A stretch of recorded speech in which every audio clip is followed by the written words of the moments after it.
జీవిత ప్రయాణంలో ఆయనతో నాకు చాలా దగ్గరగా, ఎందుకంటే ఫ్యామిలీతో మొదలుకొని ఆయన వ్యక్తిగతం వరకు దాదాపు అంటే పర్సనల్గా ఆయన రియాక్షన్స్ ఎమోషన్స్తో వరకు నేను చూసినాను. కాబట్టి ఆయన జర్నీలో ప్రధానంగా ఆయనకి ఇష్టమైంది ఫిలాసఫీ, ఇంకా ఆయనకి ఇష్టమైనవి సాహిత్యం. సాహిత్యం అంటే మళ్ళా కవిత్వం. కవిత్వాన్ని కవిత్వమైన కథ అయినా దాన్ని ఎట్లుండాల. మామూలుగా అందరూ కథలు కవిత్వాలు మాట్లాడతారు, కానీ ఆ శిల్పముతో గాఢంగా నిండిన కవిత్వం అంటే ఏంటి, అది ఆయనకు చాలా ఆసక్తి. కవిత్వము, సాహిత్యము, నవల ఇవి ఆయనకి ఇష్టమైనవి. అట్లే వ్యాసాలు కూడా, మెయిన్గా కథ సృజనాత్మకమైన సాహిత్యంలో అవి ఇష్టము. దీనితో పాటు ఆయనకు ఇష్టమైనది ఏమంటే లీజర్లీగా కూర్చొని మాట్లాడుకోవడం, ఒక పుస్తకాన్ని చదవడం, షేక్స్పియరా ఇట్లా, లేకపోతే ఏదో ఒక నవల కూర్చొని చదవడము, చర్చించడము. నాకు జిడ్డు కృష్ణమూర్తి ఇష్టం కాబట్టి మేమిద్దరము, నాకు డేవిడ్ బోమ్ అని ఒక సైంటిస్టు, అతను ఈ క్వాంటమ్ థియరీకి సంబంధించి ఆయన కూడా నోబెల్ ప్రైజ్ వచ్చిన దీంట్లో ఆయన ఒక ఇద్దరు కలిసిన దాంట్లో ఆయన ఉన్నాడు. ఆయనతో కలిసి జేకే చేసిన ఆ చర్చ ఎండింగ్ ఆఫ్ టైం అని మేము కూర్చొని ఈ హెచ్ఎల్సి కెనాల్ దగ్గర కూర్చొని రోజులు చర్చ చేసినాం. అట్లే ఇంకా ఒకటి డేవిడ్ బాంబే కాకుండా ఇంకా వేరే ఇండియన్ ఫిలాసఫర్స్ జేకే వాళ్ళతో డిస్కషన్స్ అవి అక్కడ కూర్చొని చేసినాం. లేదా ఇంటికి వచ్చినా అవి చదువుకుంటా మాట్లాడుకుంటా డిస్కస్ చేసినాం. ఎందుకు చెప్పాల్సి వచ్చిందంటే 4 ఏళ్ళకు ముందు కూడా ఆయనకు ఉత్సాహం, డిటెక్టివ్ కథలు రాసింది కూడా 4 ఏళ్ళకు ముందు ఇచ్చేసినాడు. నవలకు ఇష్టము, లిటరీ మీట్ పెట్టడము అనేది బోస్ చెప్పినాడు. నారాయణ సార్ ఆ లిటరీ మీట్ మనం ఎందుకు పెడదామని చెప్పినారంటే, అప్పుడు మామూలుగా ఇక్కడ ఉన్న రచయితలు ఏదో ఒకటి రాసి, ఇప్పటికీ చాలామంది అదే రాస్తున్నారు, కథలైనా కవిత్వమైనా రాయడం అంటే వెంటనే రాసేసి గొప్పగా రాసినామని, అది అద్భుతమైన రచనని, దానికి చాలా లోతులు ఉన్నాయని, మాకు గుర్తింపు వెంటనే రాలేదని దాన్ని అనుకుంటూ బాధపడుతూ ఆ బాధను మర్చిపోవడానికి వాళ్ళు గొప్ప కవిత్వం రాసినట్టుగా భావిస్తూ ఉంటారు. కానీ సార్ ఏమంటే వెస్ట్లో ఏముంది, ఇంతకుముందు అది కూడా చెప్పినాడు బోసు, వెస్ట్లో రచనలు ఎట్లొస్తున్నాయి, కథ నవల ఇవన్నీ ఎట్లొస్తున్నాయి, ఆ నవల కథ నిర్మాణం ఏంటి అని ఆయన ఎక్కువ చదువుకోవడం వలన ఆ శిల్పము, ఒక కథ ఎట్లా రాయాలా అనే దాంట్లో ఆయన కథలు రాసినాడు. ఆయన రమణ మహర్షి, అది నేను జిడ్డు కృష్ణమూర్తి, నేను ఇదే ఈ రామకృష్ణ పరమహంస, వివేకానంద ఈ వేదాంతంతోనూ ఈ బ్యాక్గ్రౌండ్తో రావడం వలన, ఆ పుస్తకాలన్నీ చదవడం వలన శివరామ స్వామి ద్వారా రమణ మహర్షి ఇది జిడ్డు కృష్ణమూర్తి పరిచయమైంది. ఎట్లా నేను అప్పుడు కవిత్వాలు వరగబెడతాండి కాబట్టి, వండేది వార్చేది కవిత్వాలు చేస్తాండి కాబట్టి నా కవిత్వం మెచ్చుకోవడం వలన శివరాం పరిచయమై ఇంకా ఇట్లా చేసేవాడు. అట్లా నాకు జేకే పరిచయం. ఆ తర్వాత శివరాం సార్ ద్వారా ఆయన కొంచెం ఆర్గనైజ్డ్, అంటే మీటింగులు పెట్టడము, రాయల కళాగోష్ఠి నడిపేవాడు ఆయన, అట్లా ఉండేవాడు. ఆయన పరిచయంతో నేను కూడా ఇట్లాంటివి చేయాలా, జేకేబీ మనం మీటింగులు పెడదాము అనేది ఒకటి నాకు ఇది ఉండేది. సరే, దాంట్లో భాగంగా ఒక మీటింగ్ ఆర్గనైజ్ చేసినాం జేకే మీద. ఒకసారి ఫస్ట్ మీటింగ్ ఏర్పాటు చేసినప్పుడు ఎవరు జేకే కూడా మాట్లాడగలరంటే ఎవరో చెప్పినారు నాకు, సాబా స్కూల్లో ఈ ఎస్ నారాయణ ఉన్నాడని, ఆయన మాట్లాడినాడు. అప్పుడు ఆయనతో మాట్లాడినప్పుడు ఆయనతో నాకు నచ్చిన, బాగా మాట్లాడతాడనేది ఒకటి,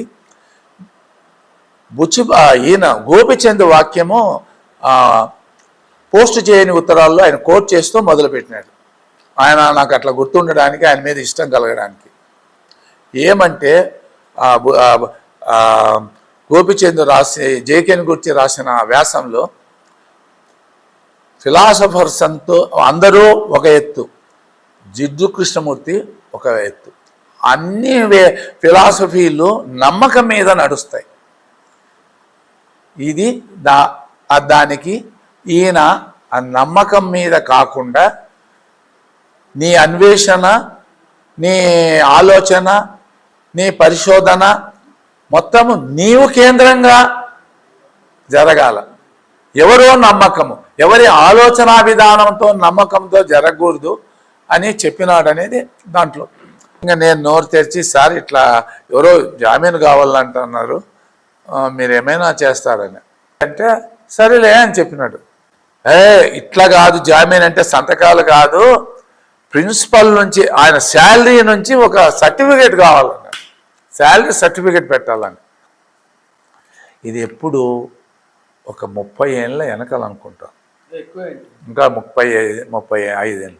శాలరీ అంటే 5,000 కూడా బ్యాంకు వాళ్ళు ఇవ్వడానికి నిరాకరించి ఇవ్వకూడదనే ఉద్దేశం నాకు ఇప్పుడు అర్థమైంది. పోయినా మళ్ళా కాలేజీకి ఆయన పిలుచుకొని వస్తానంటే, లేదయ్యా అంటే సంతకం శాలరీ సైన్ కావాలంట సార్. మళ్ళా కొంచెంసేపు ఉండి ఓకే సరేలే అని చెప్పినాడు. మళ్ళా శాలరీ సర్టిఫికేట్ పెట్టాల్సి ఇది నాకు తెలిసి ఆయనతో నాకు ఎకనామిక్ రిలేషన్ ఇది సెకండ్. వైద్యంలో హోమియోపతి ఇష్టం కలగడానికి నారాయణ సార్. నేను ఆర్గనాన్ అనే టెక్స్ట్ ఉందంటే నేను ఆ పుస్తకం కొని చదివినాను. ఏమంటే హోమియోపతిలో ఒక క్లాసికల్ టెక్స్ట్ ఆర్గనాన్ అని, అంటే హానెమూన్ ఫిలాసఫీకి అది మూలం. కాబట్టి ఆయన అది ఎప్పుడు హోమియోపతి ఇవన్నీ మాట్లాడటం వల్ల తప్పనిసరిగా నేను అది చదివి వైద్యం చేయడానికి ప్రయత్నం చేసిన. సో ఇవన్నీ నేను చెప్పడానికి దీంట్లో భాగము. ఇవన్నీ ఆయనతో నేను క్రాస్ చేస్తూ ఆ రమణ మహర్షి ఫిలాసఫీని దాంట్లో నేను ఆ కోణాన్ని ఆయనతో చర్చించడానికి నేను ప్రయత్నం చేసిన. ఇది ఇంకా పెద్దన్న లాస్ట్లో ఆయనంతా వీడియో పట్టుకున్నాడు. అది ఊహించింది మేము వీడియోలు తీయడం ఉన్నది, అది ఉండకూడదు. లీస్ట్ మేనేజ్మెంట్ అనుకున్నాం, ఇది లీస్ట్ కొంచెం ఎక్కువైంది. ఇది సార్ అనంతపురం జిల్లాకు మాత్రమే పరిమితం అని చెప్పి నేను అనటం లేదు. ఏర్పడింది ఏమంటే, ఆ వ్యాక్యూమ్ ఏర్పడింది ఏమంటే, ఒక కంప్లీట్ పర్సన్ ఎలా ఉండవచ్చు, ఉండేదానికి ప్రయత్నం చేయవచ్చు, ఒక అన్వేష్ ఎలా ఉండవచ్చు, ఉండేదానికి ప్రయత్నం చేయవచ్చు. జీవితం నేను రచనకు పరిమితం అవుతాను, నేను ఏదో యాక్టివిజం, నేను ప్లేయర్కి పరిమితం అవుతాను, అలా కాదు. జీవితాన్ని అనేక కోణాల నుంచి దర్శించే దానికోసం ప్రయత్నం చేయడం అనేది అందరికీ సాధ్యమవుతుందని కాదు, అయితే ఎలా ఉంటుంది అటువంటి ఒక ఎగ్జాంపుల్ సార్, అటువంటి ఒక మోడల్ అని చెప్పేసి. ఇప్పుడు ఆ వ్యాక్యూమ్ నాకు తెలిసి అనంతపురం జిల్లాలో ఒక 5 దశాబ్దాలుగా సార్ రాయన్ 45 ఏళ్ళు అన్నాడు. ఒక 5 దశాబ్దాలుగా నాకు తెలిసిన అనంతపురం టౌన్, అనంతపురం జిల్లా వాసిగా అటువంటి నాలెడ్జ్ బ్యాంక్ అని చెప్పి, నాలెడ్జ్ సోర్స్ కావచ్చు, నాలెడ్జ్ని మనం ఏమంటాము ఇతరులకు పంచిపెట్టాం కావచ్చు, చేసినటువంటి వ్యక్తి ఎవరు లేరు నాకు తెలిసి. నాకు తెలియకుండా ఎవరైనా ఉండవచ్చు. అలాగే ఒక బ్యాలెన్స్డ్ వ్యూ ప్రతి దాని పట్ల, అది చాలా అరుదు. స్టాండ్ తీసుకుంటాను, నేను స్టాండ్ తీసుకుంటాను, ఎందుకంటే యాక్టివిస్ట్గా స్టాండ్ తీసుకుంటాను, సమాజంలో మార్పు ఇదే దారి అని. అట్లా స్టాండ్ లేదు సార్కు. అన్నిటినీ ఇంక్లూజివ్గా కలుపుకొని ప్రధాని నుంచి ఒక పరిష్కారం చెప్పేదానికోసం ప్రయత్నం చేయటం, ఓపెన్నెస్. నాకు తెలిసినటువంటి మిత్రులందరూ కూడా అనంతపురం టౌన్లో కావచ్చు, బయట కూడా కావచ్చు, బయట గురించి అవసరం లేదు. ఒక ఓపెన్నెస్, అంత బ్యాలెన్స్డ్ వ్యూ తోటి ఒక అంటే నేను ఇటువైపు ఉంటాను, ఇటువైపు వెళ్ళను, ఇక్కడే ఆగిపోతాను అనేటటువంటిది లేదు. అట్లా అరుదైనటువంటి ఒక వ్యక్తిత్వము సారథి. అది అందరికీ రాదు, సాధ్యం కూడా కాదు. ప్రయత్నం చేసినా కూడా సాధ్యమయ్యేటటువంటి విషయాలు కాదు. సోము ఫోటో తీస్తున్నప్పుడు కింద పేరు రాస్తాం సార్ అంటే, నేను ఏం రాస్తాం ఊరికంటే రిమెంబరింగ్ ది జెంటిల్మన్ అని చెప్పేసి నాకు ఫస్ట్ గుర్తు. ది రేరెస్ట్ జెంటిల్మన్ అని చెప్పి తర్వాత అనిపించింది, అంటే ప్రింట్కి పోయిన తర్వాత. ఫోటో మాకు సరైన దొరకలేదు, అది వేరే విషయము.